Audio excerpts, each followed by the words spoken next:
तो क्या ओम प्रकाश राजभर की बीजेपी से बात नहीं बन रही? क्या ओम प्रकाश राजभर जो बीजेपी के साथ पींगे बढ़ाने में जुटे थे, क्या वो मामला पटरी से उतरता हुआ दिख रहा है? बीजेपी के एक बड़े कद्दावर मंत्री ने क्यों ओम प्रकाश राजभर के खिलाफ मोर्चा खोला है? क्यों कहा है अगर नहीं सुधरे तो जाएंगे जेल? हम आपको ये बात बताएंगे। ये भी हम आपको दिखाएंगे कि कैसे उत्तर प्रदेश के एक जिले में अवैध और निराश्रित गोवंश जो कि शहरों में टहलता हुआ दिखता है, उसके अवैध कटान को लोग करके दिल्ली और एनसीआर तक भेज रहे थे। क्या था यह पूरा मामला, यह भी समझिए। उत्तर प्रदेश के किस जिले में मजारों के नाम पर धर्मांतरण का खेल चल रहा था, कैसे, यह भी बताएंगे। और आपको उन भालुओं की तस्वीर दिखाएंगे जो जंगल में एक कैमरे में कैद हुई और जिसके बाद से वन्य प्राणियों के चाहने वालों में उत्साह सा माहौल है। नमस्कार, मैं हूं कुमार अभिषेक, आप देख रहे हैं यूपी तक। इन खबरों के साथ हम हाजिर हैं अपना न्यूज शो आज का यूपी लेकर। योगी सरकार के एक मंत्री ने आज ओम प्रकाश राजभर के खिलाफ क्या कहा है, पहले सुनिए अनिल राजभर का यह बयान। कि ये कंफ्यूज नेता, फैसला लेने की ताकत नहीं, वो समाज का भला क्या करेगा। और मैं चुनौती के साथ कहना चाहता हूं कि रात दिन बस एक बात के लिए नाक रगड़ रहे हैं कि गलती हो गई, फिर से ले ला। कैसे? जेके चुनावा में जेके खिलाफ बोलत रहे, का बोलत रहे? महाराज जी के खिलाफ, योगी जी के खिलाफ हो, हम मठ में पहुंचा दे। आज जाकर वही मठिया का परिक्रमा चलत करत हुआ, बाप बेटा दोनों जने 12 बजे रात पर, है ना, जौन राजभर समाज के बेच के बिरादरी के धोखा दे दे, जवन संपत्तियां बनौले हुए नहीं, बनारस से आल नहीं तो काउन के पजरे रहे, हवाई चप्पल आए थे, स्कूटर, यह रहे ना? सही बतावा लोग, यह रहे कि ना रहे? आज क्या हो गया? तो कहीं सीबीआई का फंदा हमारे नटैया में न आ जाए, तो ऐसे भाजपा में लाइन लगौले बड़ा, अरे अरे जाके हाथ जोड़त हुआ, गोड़े गिरत हुआ कि हमके फिर भाजपा में ले ला। सुना, राजभर के अगर भाजपा में रहे के रही। तो अनिल राजभर कह रहे हैं कि अगर बुद्धि उनकी नहीं सुधरी तो वो जेल जाएंगे। वो ये भी कह रहे हैं कि सीबीआई से बचने के लिए ओम प्रकाश राजभर इन दिनों मुख्यमंत्री योगी आदित्यनाथ की परिक्रमा कर रहे हैं।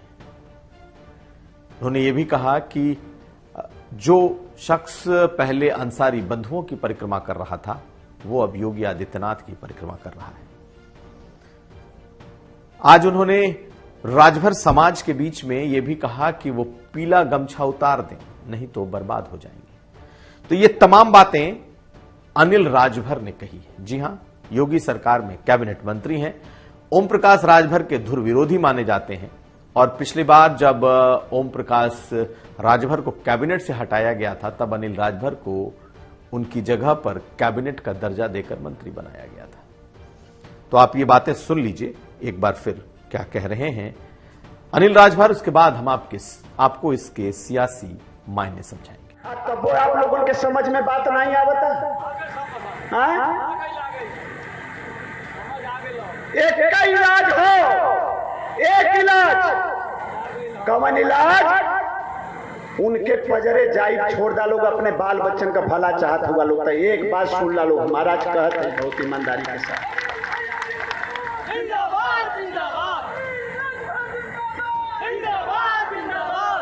ये पीला झंडा, ये पीला गमछा, ये तुम्हारा झंडा नहीं राजभर समाज के लोगों, ये तुम्हारा कफन है।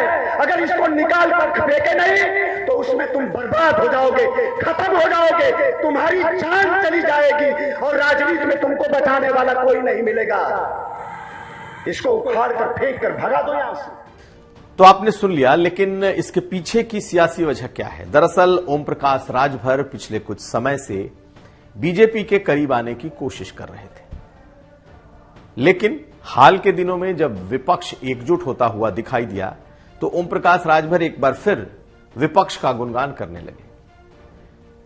मायावती को वो चाहते हैं कि इस विपक्ष के गठबंधन में उन्हें लिया जाए और उसके बाद वो भी बिना शर्त इस गठबंधन में आएंगे। हालांकि फिलहाल विपक्ष की तरफ से बहुत ज्यादा उन्हें तवज्जो नहीं दी गई है, लेकिन जिस तरीके से सियासी तौर पर उनका एक फ्लिप फ्लॉप जैसा उनका एक एटीट्यूड दिखाई दे रहा है, कभी सपा, कभी बीजेपी, फिर महागठबंधन, फिर विपक्ष, तो ऐसी स्थिति में बहुत गंभीरता से उन्हें सियासी पार्टियां नहीं ले रही। लेकिन ओम प्रकाश राजभर का अपना वोट बेस है और लगातार पिछले कुछ समय से, यानी कि 2022 के विधानसभा चुनाव के बाद से वो बीजेपी को कहीं ना कहीं बीजेपी के साथ खुद को जोड़ने की कोशिश करते दिख रहे हैं। हालांकि बीजेपी की तरफ से अभी तक कोई आधिकारिक बयान या उन्हें अपने साथ लेने की कोई बात सामने नहीं आई, लेकिन फिर ओम प्रकाश राजभर बिदक गए और फिर महागठबंधन की बात करने लगे।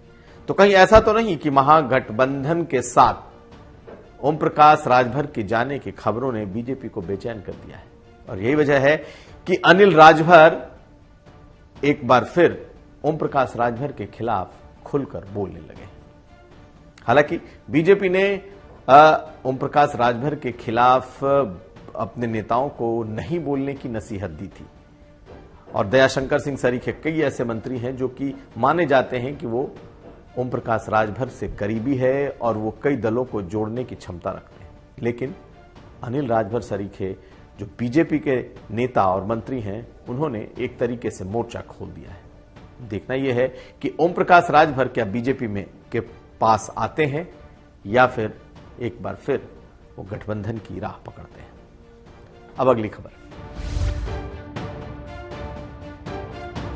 हापुड़ में आज एक ऐसे पशु तस्करी के गिरोह का पर्दाफाश हुआ है जो शहरों में, गांवों में भटकते हुए जो निराश्रित पशु हैं, खास करके गोवंश हैं, उनको इंजेक्शन देकर उनको लाद कर ले जाता था और जंगलों में उसे काट कर उसके मांस को दिल्ली और एनसीआर में भेज दिया करता था।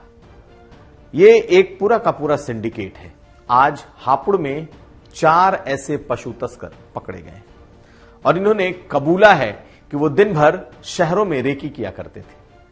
हापुड़ और उसके आसपास के शहरों में ऐसे गोवंश जो निराश्रित हो चुके हैं, वो अगर गलियों में, शहरों में, गांव में अगर निराश्रित या आवारा किस्म के पशु अगर घूमते मिलते थे तो दिन भर वो रेकी करते थे और रात में उन्हें इंजेक्शन चुभोकर उसे गाड़ियों में लाद कर जंगल की तरफ निकल जाते थे और जंगल में अवैध कटान कर, यानी उन्हें काटकर उनके मांस को नोएडा, गाजियाबाद और एनसीआर के अलग अलग रेस्टोरेंट और इलाकों में उन्हें बेच दिया जाता था।